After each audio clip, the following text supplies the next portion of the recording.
ನಮಸ್ಕಾರ news at 11 AM ಸ್ವಾಗತ. ನಾನು ಪೃಥ್ವಿರಾಜ್ ಹಾರನಹಳ್ಳಿ. ದೇವೇಗೌಡರ ಸೋಲಿಗೆ ನಾನ್ ಯಾಕೆ ಕಾರಣ ಆಗ್ತೀನಿ, ಅವರು ನಮ್ಮ ಪಕ್ಷದವರಲ್ಲ, ಅವರ ಪಕ್ಷದವರನ್ನೇ ಕೇಳಬೇಕು ಅಂತ ಇಲ್ಲಿ ಸಿದ್ದರಾಮಯ್ಯನವರು ಮಾತನಾಡಿದ್ದಾರೆ. ವಿಶ್ವನಾಥ್ ಆರೋಪಕ್ಕೆ ಮಾಜಿ ಸಿಎಂ ಸಿದ್ದರಾಮಯ್ಯ ತಿರುಗೇಟನ್ನ ನೀಡಿದ್ದಾರೆ. ಯಾಕೆಂದ್ರೆ ನಿನ್ನೆ ಅಷ್ಟೇ ವಿಶ್ವನಾಥ್ ಅವರು ಮಾತನಾಡುವಂತ ಸಂದರ್ಭದಲ್ಲಿ ಹೇಳ್ತಾ ಇದ್ರು ಸುದ್ದಿಗೋಷ್ಠಿಯಲ್ಲಿ, ಇಲ್ಲಿ ಪಕ್ಷದವರನ್ನ ಅಂದ್ರೆ ಇಲ್ಲಿ ಪ್ರಮುಖವಾಗಿ ದೇವೇಗೌಡರನ್ನ ತುಮಕೂರಿಗೆ ಕರ್ಕೊಂಡೋಗಿ ಅಲ್ಲಿ ಸೋಲಿಸಲಾಯಿತು, ಮಂಡ್ಯದಲ್ಲಿ ಸೋಲಿಸಲಾಯಿತು ಅಂತ ಮಾತುಗಳನ್ನಾಡಿದ್ರು. ಇದಕ್ಕೆ ತಿರುಗೇಟನ್ನ ನೀಡಿದ್ದಾರೆ ಸಿದ್ದರಾಮಯ್ಯ ಅವರು. ದೇವೇಗೌಡರ ಸೋಲಿಗೆ ನಾನೇ ಕಾರಣ ಆಗ್ತೀನಿ ಅಂತ ಕೂಡ ಪ್ರಶ್ನೆ ಮಾಡಿದ್ದಾರೆ. ಅದರ ಜೊತೆಗೆ ಮೈಸೂರಲ್ಲಿ ವಿಜಯಶಂಕರ್ ಸೋತ್ರಲ್ಲ, ಹಾಗಿದ್ರೆ ಯಾರ್ ಕಾರಣ ಅಂತ ಅವರು ಕೂಡ ಪ್ರಶ್ನೆಯನ್ನ ಮಾಡಿದ್ದಾರೆ.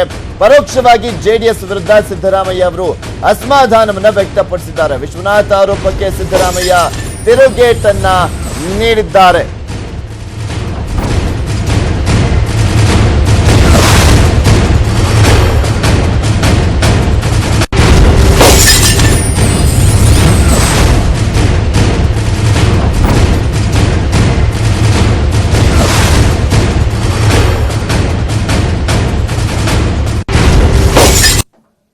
ಸಮನ್ವಯ ಸಮಿತಿಯಲ್ಲಿ ಜಾತ್ಯತೀತ ಜನತಾದಳದ ಅಧ್ಯಕ್ಷನಾದ ನನಗೆ ಅವಕಾಶವನ್ನೇ ನೀಡಲಿಲ್ಲ. ಸಮನ್ವಯ ಸಮಿತಿ ಸಿದ್ದರಾಮಯ್ಯನವರ ಕೈಗೊಂಬೆಯಂತೆ ಕಾರ್ಯನಿರ್ವಹಿಸಬೇಕಾದ ಪರಿಸ್ಥಿತಿ ಸೃಷ್ಟಿಯಾಯಿತೆ ಹೊರತು ಸೌಹಾರ್ದಯುತ ವಾತಾವರಣದಲ್ಲಿ ನಿರಾತಂಕವಾಗಿ ಸರ್ಕಾರವನ್ನು ನಡೆಸಿಕೊಂಡು ಹೋಗುವ ಪ್ರಾಮಾಣಿಕ ಪ್ರಯತ್ನ ನಡೆಯಲೇ ಇಲ್ಲ. ಪಕ್ಷದ ಅಧ್ಯಕ್ಷನಾದ ನನಗಾಗಲಿ, ಕಾಂಗ್ರೆಸ್ ಪಕ್ಷದ ಅಧ್ಯಕ್ಷ ದಿನೇಶ್ ಗುಂಡೂರು ಅವರಾಗಲಿ ಸಮನ್ವಯ ಸಮಿತಿಯಲ್ಲಿ ಧ್ವನಿಯೇ ಇಲ್ಲದಂತಾಯಿತು. ಕಾಂಗ್ರೆಸ್ ನಾಯಕತ್ವದ ನಡವಳಿಕೆ ಇವತ್ತು ಕೆಲವ್ರನ್ನೆಲ್ಲ ಕೆರಳಿಸ್ತಾ ಇದೆ. ಕಾಂಗ್ರೆಸ್ ಯಾರು ಕಟ್ಟಿದ್ದಾರೆ 40-50 ವರ್ಷದಿಂದ, ಅವ್ರ ಕೈಲಿ ನಾಯಕತ್ವ ಹೋದ್ರೆ ಇವೆಲ್ಲ ಇರುವುದಿಲ್ಲ. ಪಕ್ಷದಲ್ಲಿ ಹಿರಿಯರಿದ್ದಾರೆ, ಸೊ ಅವ್ರನ್ನೆಲ್ಲ ನೀವು ಕಡೆಗಣಿಸಿ ನಿಮ್ಗೆ ಯಾರೋ ಬೇಕಾದವ್ರಿಗೆ ಕೊಡುವಂಥದ್ದು.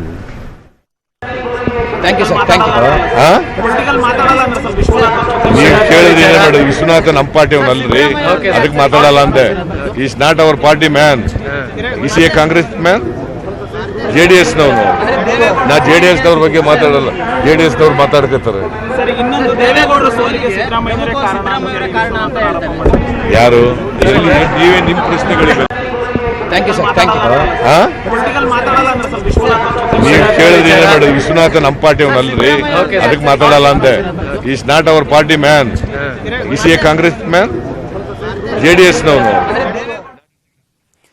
ನೋಡ್ತಿದ್ದೀವಿ ಇಲ್ಲಿ ಜೆಡಿಎಸ್ ಮತ್ತು ಕಾಂಗ್ರೆಸ್ ನಾಯಕರ ಹೇಳಿಕೆಗಳು, ಪ್ರತಿ ಹೇಳಿಕೆಗಳು ನಿಲ್ತಾನೆ ಇಲ್ಲ. ಮತ್ತು ಒಂದ್ ಕಡೆ ವಿಶ್ವನಾಥ್ ಅವರು ನಿನ್ನೆ ಕೂಡ ಸಿದ್ದರಾಮಯ್ಯನವರ ವಿಚಾರಕ್ಕೆ ಸಂಬಂಧಪಟ್ಟಂತೆ ಅವರಿಗೆ ಟಾಂಗ್ ನೀಡಿದ್ರು.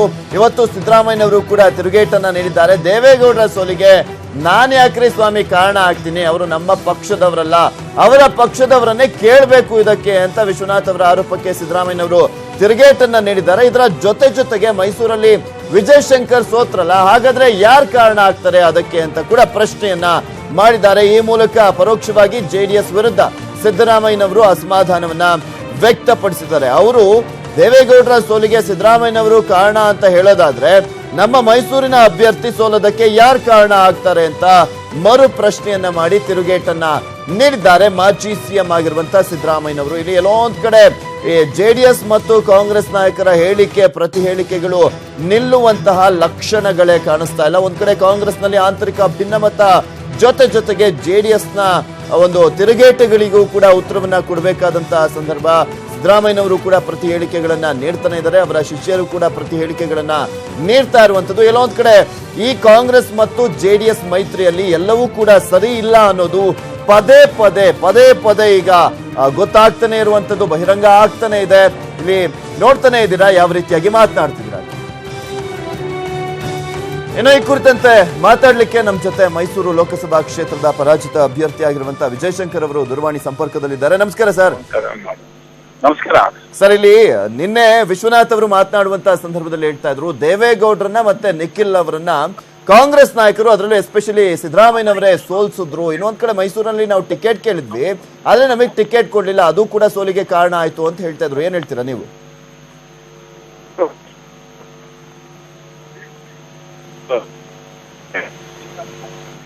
ಮತ್ತೆ ಎರಡು ಪಾರ್ಟಿಗಳು ಸೇರಿ ಅಭ್ಯರ್ಥಿಗಳ ಹಂಚಿಕೆ ಮಾಡ್ಕೊಂತ ಸಮಯದಲ್ಲಿ ಹಲೋ, ಮಾತಾಡಿ ಸರ್, ಮಾತಾಡಿ, ಕೇಳಿಸ್ತಾ ಇದೆ. ಅಭ್ಯರ್ಥಿಗಳ ಹಂಚಿಕೆ ಮಾಡ್ಕೊಳ್ಳೋ ಸಮಯದಲ್ಲಿ ನಮಗೆ ಎಲ್ಲಿ ಬೇಕು, ನಮಗೆ ಈ ಕಡೆ ಬೇಕು ಅಂತೇಳಿ ಎರಡೂ ಪಾರ್ಟಿಗಳು ಕೂಡ ಅಭಿಪ್ರಾಯನ ವ್ಯಕ್ತ ಮಾಡಿರುವಂತದ್ದು ಸರಿ ಇದೆ. ಓಕೆ. ಆದ್ರೆ ಒಂದು ಸಾರಿ ಎರಡೂ ಪಾರ್ಟಿಗಳು ಸೇರಿ ಒಂದು ಒಮ್ಮತಕ್ಕೆ ಬಂದಾದ್ಮೇಲೆ ಗೆಲುವಿಗೋಸ್ಕರ ಸಹಕರಿಸುವಂತದ್ದು ಅದು ಮೈತ್ರಿ ಧರ್ಮದ ಕರ್ತವ್ಯ ಮತ್ತು ಜವಾಬ್ದಾರಿ ಆಗ್ತದೆ.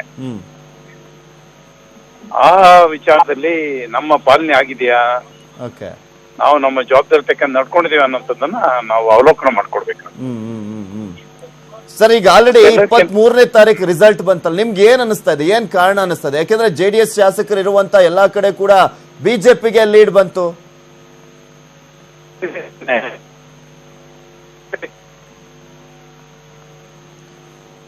ಓಕೆ ಸರ್, ಸಂಪರ್ಕ ಸಾಧ್ಯವಾಗ್ತಾ ಇಲ್ಲ, ಸರಿಯಾಗಿ ಕೇಳಿಸ್ತಾ ಇಲ್ಲ. ವಿಜಯಶಂಕರ್ ಅವರು ಮಾತನಾಡ್ತಾ ಹೇಳ್ತಾ ಇದ್ರು. ಎಸ್, ಇಲ್ಲಿ ಎಲ್ಲ ಅಂದ್ರೆ ಅಭ್ಯರ್ಥಿ ಆಯ್ಕೆ ಮಾಡುವಂತಹ ಸಂದರ್ಭದಲ್ಲೂ ಕೂಡ ಕೇಳಿನೇ ಅಭಿಪ್ರಾಯವನ್ನ ಸಂಗ್ರಹಿಸಿದ್ವಿ. ನಂತರ ಕೂಡ ಒಗ್ಗಟ್ಟಾಗಿ ನಾವು ಎಲೆಕ್ಷನ್ ಎದುರಿಸಿದ್ವಿ, ಬಟ್ ಸೋಲಿಗೆ ಏನ್ ಕಾರಣ ಅನ್ನೋದ್ರ ಬಗ್ಗೆ ಅವಲೋಕನವನ್ನ ಮಾಡಬೇಕಾಗಿದೆ ಅನ್ನೋದ್ರ ಬಗ್ಗೆ ಮಾತನಾಡ್ತಾ ಇದ್ರು. ಆದ್ರೆ ಇಲ್ಲಿ ಸಿದ್ದರಾಮಯ್ಯನವರು ಮೈಸೂರಿನಲ್ಲಿ ಸೋತಿದ್ದಕ್ಕೆ ಯಾರು ಕಾರಣ ಹಾಗಾದ್ರೆ ಅಂತ JDS ನ ವಿರುದ್ಧನೇ ಪರೋಕ್ಷವಾಗಿ ಮಾತನಾಡುವಂಥದ್ದು. ಯಾಕೆಂದ್ರೆ ದೇವೇಗೌಡರ ಸೋಲಿಗೆ, ನಿಖಿಲ್ ಕುಮಾರಸ್ವಾಮಿಯ ಸೋಲಿಗೆ ಸಿದ್ದರಾಮಯ್ಯನವರೇ ಕಾರಣ ಅಂತ JDS ನಾಯಕ ವಿಶ್ವನಾಥ್ ಹೇಳ್ತಿದ್ದ ಹಾಗೆ ಈ ಒಂದು ಮರು ಪ್ರಶ್ನೆ ಮತ್ತು ಒಂದ್ ಕಡೆ ತಿರುಗೇಟನ್ನ ನೀಡಿದ್ದಾರೆ ಮಾಜಿ CM ಸಿದ್ದರಾಮಯ್ಯ.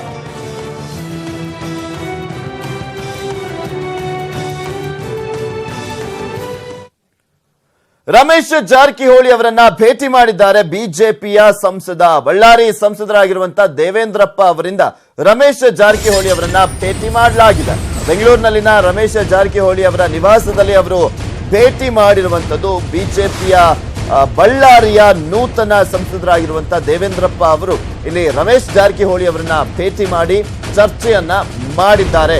ಬಿಜೆಪಿ ಸಭೆಗೆಂದು ಬೆಂಗಳೂರಿಗೆ ಬಂದಿದ್ರು ಸಂಸದರಾಗಿರುವಂತಹ ದೇವೇಂದ್ರಪ್ಪ ಅವರು. ಕುತೂಹಲವನ್ನ ಮೂಡಿಸಿದೆ ರಮೇಶ್ ಜಾರಕಿಹೊಳಿ ಮತ್ತು ದೇವೇಂದ್ರಪ್ಪ ಅವರ ಭೇಟಿ. ಯಾಕೆಂದ್ರೆ ಒಂದೇ ಜಿಲ್ಲೆಯವರಂತೂ ಅಲ್ವೇ ಅಲ್ಲ. ರಮೇಶ್ ಜಾರಕಿಹೊಳಿ ಅವರು ಬೆಳಗಾವಿ ಜಿಲ್ಲೆ, ಬಳ್ಳಾರಿ ಜಿಲ್ಲೆಯವರು. ದೇವೇಂದ್ರಪ್ಪ ಅವರು ಈ ಹಿಂದೆಯೂ ಕೂಡ ಗೋಕಾಕ್ನಲ್ಲಿ ಭೇಟಿಯಾಗಿದ್ರು. ದೇವೇಂದ್ರಪ್ಪ ಅವರು ಬೀಗರಾಗಿರುವಂತಹ ಕಾರಣ ಭೇಟಿಯಾಗಿದ್ದೇನೆ, ಪಕ್ಷಕ್ಕೆ ಬರುವ ಕುರಿತು ಯಾವುದೇ ರೀತಿಯಾದಂತಹ ಚರ್ಚೆಯನ್ನ ಮಾಡಿಲ್ಲ ಅಂತ ಕೂಡ ಅವರು ಮಾತನಾಡಿರುವಂತದ್ದು. ನನ್ನ ಗೆಲುವಿನಲ್ಲಿ ಅವರ ಪಾತ್ರ ಕಾರಣ ಅಂತ ದೇವೇಂದ್ರಪ್ಪ ಅವರು ಕೂಡ ಇಲ್ಲಿ ಮಾತನಾಡಿರುವಂತದ್ದು. ಯಾಕೆಂದ್ರೆ ಬಳ್ಳಾರಿಯಲ್ಲಿ ನೂತನ ಸಂಸದರಾಗಿದ್ದಾರೆ ದೇವೇಂದ್ರಪ್ಪ ಅವರು. ನನ್ನ ಗೆಲುವಿನಲ್ಲಿ ಇವರ ಪಾತ್ರ ಕೂಡ ಇದೆ ಅನ್ನೋದ್ರ ಬಗ್ಗೆ ಮಾತನಾಡಿರುವಂತದ್ದು. ಹಾಗಾದ್ರೆ ರಮೇಶ್ ಜಾರಕಿಹೊಳಿ ಅವರು ಬಳ್ಳಾರಿಯಲ್ಲೂ ಕೂಡ ಬಿಜೆಪಿ ಅಭ್ಯರ್ಥಿ ಪರವಾಗಿ ಕೆಲಸವನ್ನ ಮಾಡಿದ್ದಾರಾ, ತಮ್ಮ ಬೆಂಬಲಿಗರಿಗೆ ಬಿಜೆಪಿ ಅಭ್ಯರ್ಥಿ ಪರವಾಗಿ ಕೆಲಸವನ್ನ ಮಾಡೋದಕ್ಕೆ ಹೇಳಿದ್ರ ಅನ್ನುವ ಪ್ರಶ್ನೆಗಳು ಈಗ ಹುಡ್ಕೊಳ್ಳುತ್ತೆ. ನೋಡ್ತಾ ಇದ್ದೀವಿ ಇಲ್ಲಿ ರಮೇಶ್ ಜಾರಕಿಹೊಳಿ ಅವರನ್ನ ಭೇಟಿಯಾಗಿದ್ದಾರೆ. ನೀವು ಕೂಡ ನೋಡ್ತಾ ಇದ್ದೀರಾ ದೃಶ್ಯಾವಳಿಗಳಲ್ಲಿ. ಅದು ರಮೇಶ್ ಜಾರಕಿಹೊಳಿ ಅವರನ್ನ ದೇವೇಂದ್ರಪ್ಪ ಅವರು ಬಳ್ಳಾರಿಯ ನೂತನ ಸಂಸದರು, ಬಿಜೆಪಿಯ ಸಂಸದರು ಭೇಟಿಯಾಗಿರುವಂತದ್ದು. ಈ ಒಂದು ಸಂದರ್ಭದಲ್ಲಿ ಚರ್ಚೆಯನ್ನ ಕೂಡ ಮಾಡಿದ್ದಾರೆ. ಸಾಕಷ್ಟು ಕುತೂಹಲಕ್ಕೆ ಎಡೆಮಾಡಿಕೊಟ್ಟಿದೆ. ಆದ್ರೆ ದೇವೇಂದ್ರಪ್ಪ ಅವರು ಮಾತ್ರ ನಾವಿಬ್ರು ಕೂಡ ಬೀಗರಾಗಿದ್ದೇವೆ, ಅದಕ್ಕೆ ಭೇಟಿ ಮಾಡಿದ್ದೇವೆ ಅಂತ ಹೇಳಿರುವಂತದ್ದು, ಸಮರ್ಥನೆಯನ್ನ ಮಾಡಿಕೊಂಡಿದ್ದಾರೆ. ಆದ್ರೆ ಸಾಕಷ್ಟು ಚರ್ಚೆ ಆಗ್ತಿರುವಂತ ವಿಚಾರ ಅಂದ್ರೆ ಇಲ್ಲಿ ಆಪರೇಷನ್ ಕಮಲದ ವಿಚಾರಕ್ಕೆ ಸಂಬಂಧಪಟ್ಟಂತೆ ಅಥವಾ ಬಿಜೆಪಿಗೆ ಕರೆತರುವಂತಹ ನಿಟ್ಟಿನಲ್ಲಿ ಸಂಬಂಧಪಟ್ಟಂತೆ ಏನಾದರೂ ಚರ್ಚೆ ಮಾಡಿದ್ದಾರಾ ದೇವೇಂದ್ರಪ್ಪ ಅವರು ಅನ್ನೋದೇ ಪ್ರಶ್ನೆ ಆಗಿರುವಂತದ್ದು. ಹಿಂದೆನೂ ಕೂಡ ಗೋಕಾಕ್ನಲ್ಲಿ ಅವರು ಭೇಟಿಯಾಗಿದ್ರು.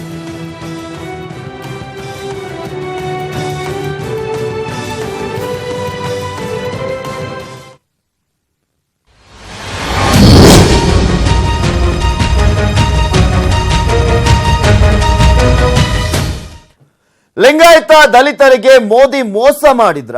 BJP versus Congress stock war ಈಗ ಶುರುವಾಗಿರೋದಾದ್ರೂ ಯಾಕೆ ಅನ್ನುವ ಪ್ರಶ್ನೆ ಎದ್ದಿದೆ. ಹೊಸ ವೋಟ್ ಬ್ಯಾಂಕ್ ಮೇಲೆ ಹಳೆ ವೋಟ್ ಬ್ಯಾಂಕ್ ಕಣ್ಣನ್ನ ಇಡಲಾಗಿದೆ.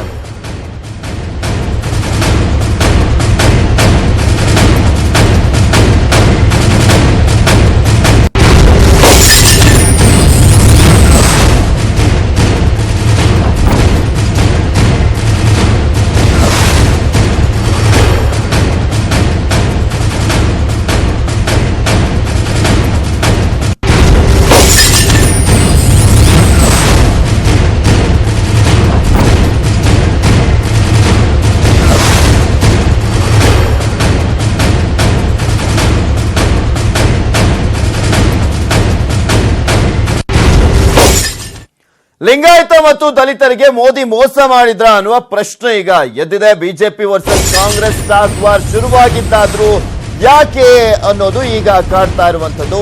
ಹೊಸ ವೋಟ್ ಬ್ಯಾಂಕ್ ಮೇಲೆ ಹಳೆ ವೋಟ್ ಬ್ಯಾಂಕ್ ಕಣ್ಣನ್ನ ಹಾಕಿರುವಂತದ್ದು ನೋಡ್ತಾ ಇದ್ರೆ ನೀವು ಕೂಡ. ಲೋಕಸಭೆಯಲ್ಲಿ ಸೋತು ಸುಣ್ಣವಾಗಿದ್ದಾಯ್ತು ಕಾಂಗ್ರೆಸ್. ಉತ್ತರ ಕರ್ನಾಟಕದಲ್ಲಿ ಕಮಲ ಕಹಳೆ ಊದಿದ್ದೂ ಕೂಡ ಆಗೋಯ್ತು. ಲಿಂಗಾಯತ ದಲಿತರು ಮೋದಿಯನ್ನ ಮೆಚ್ಚಿದ್ದು ಕೂಡ ಆಗೋಯ್ತು. ಈಗ ಶುರುವಾಗಿದೆ ಅಸಲಿ ವಾರ್. ಸಂಪುಟದಲ್ಲಿ ದಲಿತರಿಗೆ ಲಿಂಗಾಯತರಿಗೆ ಮೋಸವನ್ನ ಮಾಡಲಾಗಿದೆ. ಈಗ ಚುರುಕಾಗಿದ್ದಾರೆ ಸಿದ್ದು ಆನ್ ಟೀಮ್. ನೀವು ಕೂಡ ನೋಡ್ತಾ ಇದ್ರೆ, ಯಾಕೆಂದ್ರೆ ಹೇಳಿಕೆಗಳನ್ನ ಕೊಡ್ತಾ ಇದ್ದಾರೆ. ಇದೇ ವಿಚಾರಕ್ಕೆ ಸಂಬಂಧಪಟ್ಟಂತೆ ಮೊನ್ನೆ ಗೃಹ ಸಚಿವ ಎಂಬಿ ಪಾಟೀಲ್ ಅವರು ಆಕ್ಷೇಪವನ್ನು ವ್ಯಕ್ತಪಡಿಸಿದ್ರು.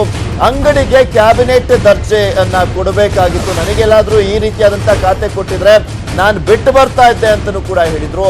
ಇಂದು ದಲಿತರ ಪರವಾಗಿ ಸಿದ್ದರಾಮಯ್ಯನವರು ಬ್ಯಾಟಿಂಗ್ ಮಾಡ್ತಾ ಇದ್ದಾರೆ. ಸಿದ್ದರಾಮಯ್ಯ ಟ್ವೀಟ್ ಬೆನ್ನಲ್ಲೇ ಹೇಳಿದ್ದಾರೆ ಕಮಲದ ನಾಯಕರು, ನಿಮ್ಮ ದಲಿತ ಪ್ರೀತಿ ಟ್ವಿಟರ್ಗಷ್ಟೇ ಮೀಸಲಾಗಿದೆ, ಕಾಳಜಿ ಇದ್ರೆ ಖರ್ಗೆ ಅವರನ್ನೇ ಸಿಎಂ ಮಾಡಿ ಅಂತ ಸವಾಲನ್ನ ಕೂಡ ಹಾಕಿದ್ರು.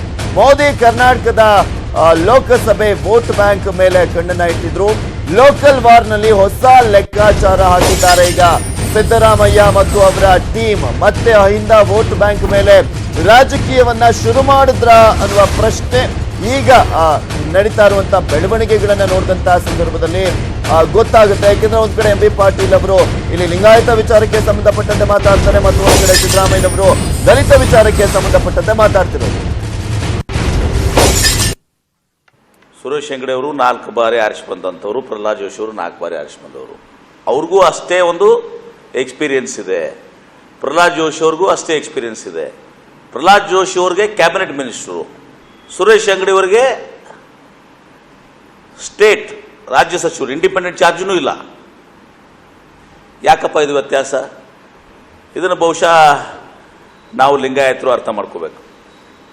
ಪ್ರಹ್ಲಾದ್ ಜೋಶಿ ಅವರಿಗೆ ಕ್ಯಾಬಿನೆಟ್, ಇವರಿಗೆ ಸ್ಟೇಟ್ ಅಟ್ಯಾಚ್ಡ್, ಇಂಡಿಪೆಂಡೆಂಟು ಅಲ್ಲ. ಇಂಡಿಪೆಂಡೆಂಟ್ ಆದ್ರೆ ಮಸ್ತ್ ಬೇರೆ ಇದೆ.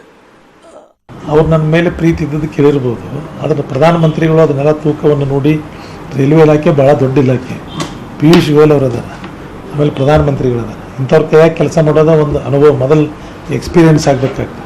ಅದಕ್ಕೆ ಈಗ ಕೊಟ್ಟದ್ದನ್ನು ಏನು ಕಡಿಮೆ, ನೀವು ದಿಲ್ಲಿಗೆ ಬಂದರೆ ಗೊತ್ತಾಗ್ತದೆ, ನಿಮ್ಗೆ ತೋರಿಸ್ತೀವಿ. ಭಾಳ ದೊಡ್ಡ ಇಲಾಖೆ ಇದೆ. ಈಗ ಯಾವುದೇ ಇಲಾಖೆ ತೊಗೊಂಡ್ರೆ ಅದು ಸಾಣದು ದೊಡ್ಡದು. ಕೆಲಸ ಮಾಡೋಕ್ಕೆ ಸಾಣದು ದೊಡ್ಡದು ಅಂತೇನಿಲ್ಲ ಅದರಲ್ಲಿ.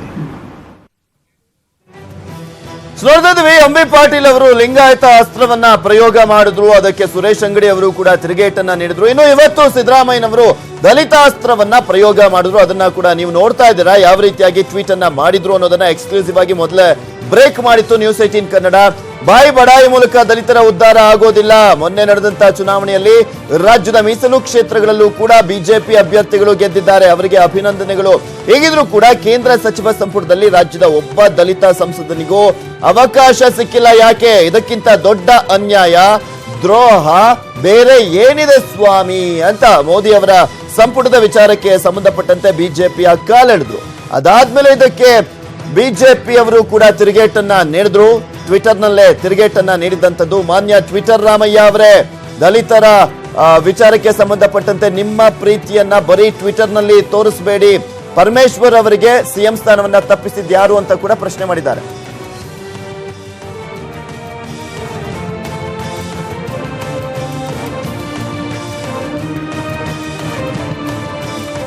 ಇದೆಲ್ಲದ್ರ ಬಗ್ಗೆ ಸಂಪೂರ್ಣವಾದಂತಹ ಮಾಹಿತಿಯನ್ನ ನೀಡ್ತಾರೆ ನಮ್ಮ ಪೊಲಿಟಿಕಲ್ ಬ್ಯೂರೋ ಚೀಫ್ ಆಗಿರುವಂತಹ ಚಿದಾನಂದ್ ಪಟೇಲ್. ನಮ್ಮ ಜೊತೆ ನೇರ ಸಂಪರ್ಕದಲ್ಲಿ ಜಾಯ್ನ್ ಆಗ್ತಾ ಇದ್ದಾರೆ. ಎಸ್ ಚಿದಾನಂದ್ ಪಟೇಲ್, ನೋಡ್ತಾ ಇದೀವಿ ಎಲೆಕ್ಷನ್ ಎಲ್ಲವೂ ಕೂಡ ಮುಗ್ದೋಯ್ತು, ರಿಸಲ್ಟ್ ಕೂಡ ಬಂದಾಯ್ತು, ಕಾಂಗ್ರೆಸ್ ಹೀನಾಯವಾಗಿ ಸೋತಿದ್ದು ಆಗೋಯ್ತು. ಆದ್ರೆ ಈಗ ಕಾಂಗ್ರೆಸ್ ನಾಯಕರು ಲಿಂಗಾಯತ ಅಸ್ತ್ರವನ್ನ ಒಂದ್ ಕಡೆ ಪ್ರಯೋಗ ಮಾಡ್ತಾರೆ, ಮತ್ತು ಒಂದ್ ಕಡೆ ದಲಿತಾಸ್ತ್ರವನ್ನ ಸಿದ್ದರಾಮಯ್ಯನವರು ಪ್ರಯೋಗವನ್ನ ಮಾಡ್ತಾ ಇರುವಂತದ್ದು ಏನ್ ಕಾರಣ? ಇದರ ಹಿಂದಿನ ಉದ್ದೇಶ ಆದ್ರೂ ಏನು ಅಂತ? ಪೃಥ್ವಿರಾಜ್, ಲೋಕಸಭಾ ಚುನಾವಣೆಯಲ್ಲಿ ಹೀನಾಯವಾಗಿ ಸೋತ ಕಾಂಗ್ರೆಸ್ ಪಕ್ಷ ನಂತರ ನಡೆದಂತಹ ಸ್ಥಳೀಯ ಸಂಸ್ಥೆ ಚುನಾವಣೆಗಳಲ್ಲಿ ಗಮನಾರ್ಹವಾದ ಸಾಧನೆಯನ್ನು ಮಾಡಿದೆ. ಇಲ್ಲೊಂದು ಕಡೆ ಬಿಜೆಪಿಗೆ ದೊಡ್ಡ ಹಿನ್ನಡೆ ಆಗಿದೆ. ಲೋಕಸಭೆ ಚುನಾವಣೆಯಲ್ಲಿ ಅಷ್ಟು ಬಹುದೊಡ್ಡ ಗೆಲುವನ್ನು ಕಂಡಂತ ಬಿಜೆಪಿಗೆ ಕೂಡ ಮರ್ಮಾಘಾತವಾಗಿದೆ. ಇದರ ಹಿನ್ನೆಲೆಯಲ್ಲಿ ಇದೀಗ ಸಿದ್ದರಾಮಯ್ಯನವರು ಫೀಲ್ಡ್ಗೆ ಇಳಿದಿದ್ದಾರೆ ಅಂತ ಹೇಳಲಾಗ್ತಿದೆ. ಯಾಕಂತ ಹೇಳಿದ್ರೆ ಮತ್ತೆ ಅಹಿಂದ ಮತಗಳ ಕ್ರೋಢೀಕರಣಕ್ಕೆ ಹೊರಟಿರುವಂತಹ ಸಿದ್ದರಾಮಯ್ಯನವರು ಇದೀಗ ಕೇಂದ್ರ ಸಚಿವ ಸಂಪುಟದಲ್ಲಿ ರಾಜ್ಯದಲ್ಲಿ ದಲಿತರಿಗೆ ಮತ್ತು ಲಿಂಗಾಯತರಿಗೆ ಕೇಂದ್ರ ಸಚಿವ ಸಂಪುಟದಲ್ಲಿ ಸೇರಿಸಿಕೊಂಡಿಲ್ಲ, ಅನ್ಯಾಯ ಆಗಿದೆ ಅಂತ ಹೇಳಿ ಟ್ವೀಟ್ ಮಾಡುವ ಮುಖಾಂತರ ಅಹಿಂದ ಮತಗಳನ್ನು ಮತಗಳನ್ನು ಸೆಳೆಯುವುದು, ಆ ಮುಖಾಂತರ ದಲಿತ ಮತಗಳಿಗೆ ಮತ್ತೆ ಬಲೆ ಬೀಸುವ ಪ್ರಯತ್ನ ನಡೆದಿದೆ ಅಂತಲೇ ಹೇಳಲಾಗ್ತಿದೆ. ಒಟ್ಟಾರೆ ಈಗಾಗಲೇ 25 ಸ್ಥಾನ ಗಳಿಸಿರುವಂತಹ ಬಿಜೆಪಿ ಅದರಲ್ಲಿ 7 ಸ್ಥಾನಗಳನ್ನು ದಲಿತರೇ ಅಂದ್ರೆ ಕರ್ನಾಟಕದಲ್ಲಿ ಲೋಕಸಭಾ ಸ್ಥಾನಗಳನ್ನು ಗೆದ್ದಿದ್ದಾರೆ. ಹಾಗಾಗಿ ಒಬ್ಬ ದಲಿತರಿಗಾದರೂ ಕೂಡ ಸಚಿವ ಸಂಪುಟದಲ್ಲಿ ಅವಕಾಶವನ್ನು ಮಾಡಿಕೊಡಬೇಕು ಅನ್ನೋದು ಸಿದ್ದರಾಮಯ್ಯನವರ ವಾದವಾಗಿದೆ. ಆ ಮುಖಾಂತರ ಬಿಜೆಪಿಯನ್ನು ಒಂದು ಕಡೆ ಕಾಲೆಳೆಯುವುದು, ಮತ್ತೊಂದು ಕಡೆ ಬಿಜೆಪಿ ದಲಿತ ವಿರೋಧಿ ಅನ್ನೋದನ್ನು ಕೂಡ ಬಿಂಬಿಸುವುದು, ಇದರ ಬೆನ್ನಲ್ಲೇ ಲಿಂಗಾಯತ ವಿರೋಧಿ ಅನ್ನೋದನ್ನು ಕೂಡ ಬಿಂಬಿಸುವುದು. ಈ ಎಲ್ಲದರ ನಡುವೆ ಕೂಡ ಲಿಂಗಾಯತ ಮತ್ತು ದಲಿತ ಮತಗಳನ್ನ ಎಲ್ಲ ಒಂದ್ ಕಡೆ ಕಾಂಗ್ರೆಸ್ ಸಿಂಪತಿಯಾಗಿ ಗಿಟ್ಟಿಸಿಕೊಳ್ಳುವ ಪ್ರಯತ್ನ ಕೂಡ ಇದರಲ್ಲಿ ಅಡಗಿದೆ ಅಂತ ಹೇಳಲಾಗ್ತಿದೆ. ಆದರೆ ಸಿದ್ದರಾಮಯ್ಯನವರ ಟ್ವೀಟ್ಗೆ ಇದೀಗ ಬಿಜೆಪಿ ಕರ್ನಾಟಕ ಬಿಜೆಪಿ ಕಾಲೆಳೆಯುವ ಟ್ವೀಟ್ ಅನ್ನು ಕೂಡ ಮಾಡಿರುವಂತದ್ದು. ಸಿದ್ದರಾಮಯ್ಯನವರಿಗೆ ಯಾರು ಪರಮೇಶ್ವರನ ಮುಖ್ಯಮಂತ್ರಿ ಹುದ್ದೆ ಆಗುವಂತವ್ರನ್ನ ತಪ್ಪಿಸಿದ್ದು ಯಾರು ಅಂತೇಳಿ ಕಾಲೆಳೆದಿದ್ದಾರೆ, ಮತ್ತೆ ಮಲ್ಲಿಕಾರ್ಜುನ ಖರ್ಗೆ ಅವರನ್ನು ಯಾಕೆ ಮುಖ್ಯಮಂತ್ರಿ ಮಾಡಲಿಲ್ಲ ಅಂತೇಳಿ ಕಾಲೆಳೆದಿದ್ದಾರೆ. ಆ ಮುಖಾಂತರ ಇದೀಗ ಟ್ವೀಟ್ ವಾರ್ ಆರಂಭವಾಗಿದೆ. ಸಿದ್ದರಾಮಯ್ಯನವರು ಇದೀಗ ದಲಿತ ಮತ್ತು ಲಿಂಗಾಯತ ಕಾರ್ಡ್ ಅನ್ನು ಬಳಸುವ ಮುಖಾಂತರ ಪ್ರಧಾನಿ ನರೇಂದ್ರ ಮೋದಿ ಅವರಿಗೆ ಟ್ವೀಟ್ ಮಾಡುವ ಮುಖಾಂತರ ರಾಜ್ಯ ಬಿಜೆಪಿಗೆ ಮತ್ತು ಕೇಂದ್ರ ಬಿಜೆಪಿಗೆ ಇರಿಸು ಮುರಿಸು ಉಂಟು ಮಾಡುವ ಪ್ರಯತ್ನವನ್ನು ಮಾಡಿದ್ದಾರೆ. ಆದರೆ ಇದನ್ನೇ ಅಸ್ತ್ರವಾಗಿ ಬಳಸಿಕೊಂಡಿರತಕ್ಕಂಥ ರಾಜ್ಯ ಬಿಜೆಪಿ ನಾಯಕರುಗಳು ಸಿದ್ದರಾಮಯ್ಯನವರ ದಲಿತ ವಿರೋಧಿ ನೀತಿಗಳು ಮತ್ತು ಪರಮೇಶ್ವರ್ ಹಾಗೂ ಮಲ್ಲಿಕಾರ್ಜುನ ಖರ್ಗೆ ಅವರಿಗೆ ಮುಖ್ಯಮಂತ್ರಿ ಸ್ಥಾನ ತಪ್ಪಿಸಿದ ನೀವೇ ಅಂತೇಳಿ ನೇರವಾಗಿ ಹೇಳುವ ಮುಖಾಂತರ ಮಾಜಿ ಮುಖ್ಯಮಂತ್ರಿ ಸಿದ್ದರಾಮಯ್ಯನವರ ಟ್ವೀಟ್ಗೆ ಪ್ರತಿ ಟ್ವೀಟ್ ಏಟ್ ಅನ್ನು ಕೊಟ್ಟಿದ್ದಾರೆ ಅಂತಲೇ ಹೇಳ್ಬೋದು. Prithviraj. Okay, thank you Chidanand Patel ನಿಮ್ಮೆಲ್ಲ ಡೀಟೇಲ್ಸ್ಗಾಗಿ. ರಾಮಲಿಂಗಾರೆಡ್ಡಿಗೆ ಸಚಿವ ಸ್ಥಾನವನ್ನ ನೀಡುವ ವಿಚಾರಕ್ಕೆ ಸಂಬಂಧಪಟ್ಟಂತೆ ಈಗ ಕಾಂಗ್ರೆಸ್ ಮುಂದಾಗ್ತಾ ಇದೆ. ಸಚಿವ ಸಂಪುಟ ಪುನರ್ರಚನೆ ವೇಳೆ ರಾಮಲಿಂಗಾರೆಡ್ಡಿ ಅವರಿಗೆ ಸಚಿವ ಸ್ಥಾನವನ್ನ ನೀಡಲಾಗ್ತಾ ಇದೆ. ಶಿವಳ್ಳಿಯಿಂದ ತೆರವಾದಂತಹ ಸ್ಥಾನವನ್ನ ರಾಮಲಿಂಗಾರೆಡ್ಡಿ ಅವರಿಗೆ ನೀಡೋದಕ್ಕೆ ಈಗ ಕಾಂಗ್ರೆಸ್ ಮುಂದಾಗಿರುವಂತದ್ದು. ಬೆಂಗಳೂರಿನಲ್ಲಿ ಸಿದ್ದರಾಮಯ್ಯ ಅವರು ಹೇಳಿಕೆಯನ್ನ ನೀಡಿದ್ದಾರೆ. ನೀವು ಕೂಡ ನೋಡಿದ್ರೆ ಎಕ್ಸ್ಕ್ಲೂಸಿವ್ ಆಗಿ ನ್ಯೂಸ್ 18 ಕನ್ನಡದಲ್ಲಿ ರಾಮಲಿಂಗಾರೆಡ್ಡಿ ಅವರ ಅಸಮಾಧಾನದ ವಿಚಾರಕ್ಕೆ ಸಂಬಂಧಪಟ್ಟಂತೆ ನ್ಯೂಸ್ 18 ಕನ್ನಡ ಸುದ್ದಿಯನ್ನ ಬ್ರೇಕ್ ಮಾಡಿತ್ತು. ಈಗ ಆಲ್ರೆಡಿ ಕಾಂಗ್ರೆಸ್ ಪಕ್ಷದಿಂದ ಒಂದು ಹೆಜ್ಜೆ ಹೊರಗಿಡೋದಕ್ಕೆ ಮುಂದಾಗಿದ್ದಾರೆ. ರಾಮಲಿಂಗಾರೆಡ್ಡಿ ಅವರು ಸಚಿವ ಸ್ಥಾನ ಸಿಗದೆ ಹೋದ್ರೆ ಅನ್ನುವ ಸುದ್ದಿಯನ್ನ ಬ್ರೇಕ್ ಮಾಡಿದ್ವಿ. ಅದಾದ್ಮೇಲೆ ಎಕ್ಸ್ಕ್ಲೂಸಿವ್ ಆಗಿ ನ್ಯೂಸ್ 18 ಕನ್ನಡದ ಜೊತೆ ಮಾತನಾಡಿದ್ರು ರಾಮಲಿಂಗಾರೆಡ್ಡಿ ಅವರು. ರಾಮಲಿಂಗಾರೆಡ್ಡಿ ಅವ್ರ ಬಗ್ಗೆ ರಾಮಲಿಂಗಾರೆಡ್ಡಿ ಅವ್ರ ಬಗ್ಗೆ ನಾನೇ ಮಾತಾಡ್ತೀನಿ ಅವ್ರ ಜೊತೆ. ಇಷ್ಟ ಅಸಮಾಧಾನ ವ್ಯಕ್ತಪಡಿಸಿರ್ಲಿಲ್ಲ. ಕೇಳಿ, ನಾನೇ ಅವ್ರಿಗೆ ಹೇಳಿದ್ದೆ ರೀಸಫಲ್ ನಲ್ಲಿ ಮಂತ್ರಿ ಮಾಡೋಣ ನಿಮ್ಮನಿಗೆ ಅಂತ ಹೇಳಿದ್ದೆ. ಈಗ ರೀಸಫಲ್ ಮಾಡ್ತಾ ಇಲ್ಲ. ಒಂದೇ ಒಂದು ಖಾಲಿ ಇದೆಯಲ್ಲ, ಅದು ಮಾತ್ರ ಭರ್ತಿ ಮಾಡಬೇಕು ಅಂತ ತೀರ್ಮಾನ ಮಾಡಿದ್ದೆ. ಒಂದೇ ಒಂದು ಖಾಲಿ ಇದೆಯಲ್ಲ, ಶಿವಳ್ಳಿ ಅವ್ರು ಸತ್ತೋದ್ರಲ್ಲ, ಅದೊಂದು ಭರ್ತಿ ಮಾಡ್ತಾ ಇದ್ದೀವಿ. ರೀಸಫಲ್ ನಲ್ಲಿ ರಾಮಲಿಂಗಾರೆಡ್ಡಿ ಅವ್ರಿಗೂ ಅವಕಾಶ ಸಿಗ್ತದೆ. ರಾಮಲಿಂಗಾರೆಡ್ಡಿ ಅವ್ರ ಬಗ್ಗೆ ರಾಮಲಿಂಗಾರೆಡ್ಡಿ ಅವ್ರ ಬಗ್ಗೆ ನಾನೇ ಮಾತಾಡ್ತೀನಿ ಅವ್ರ ಜೊತೆ. ಇಷ್ಟ ಅಸಮಾಧಾನ ವ್ಯಕ್ತಪಡಿಸಿರ್ಲಿಲ್ಲ. ಕೇಳಿ, ನಾನೇ ಅವ್ರಿಗೆ ಹೇಳಿದ್ದೆ ರೀಸಫಲ್ ನಲ್ಲಿ ಮಂತ್ರಿ ಮಾಡೋಣ ನಿಮ್ಮನಿಗೆ ಅಂತ ಹೇಳಿದ್ದೆ. ಈಗ ರೀಸಫಲ್ ಮಾಡ್ತಾ ಇಲ್ಲ. ಒಂದೇ ಒಂದು ಖಾಲಿ ಇದೆಯಲ್ಲ, ಅದು ಮಾತ್ರ ಭರ್ತಿ ಮಾಡಬೇಕು ಅಂತ ತೀರ್ಮಾನ ಮಾಡಿದ್ದೆ. ಒಂದೇ ಒಂದು ಖಾಲಿ ಇದೆಯಲ್ಲ, ಶಿವಳ್ಳಿ ಅವ್ರು ಸತ್ತೋದ್ರಲ್ಲ, ಅದೊಂದು ಭರ್ತಿ ಮಾಡ್ತಾ ಇದ್ದೀವಿ. ರೀಸಫಲ್ ನಲ್ಲಿ ರಾಮಲಿಂಗ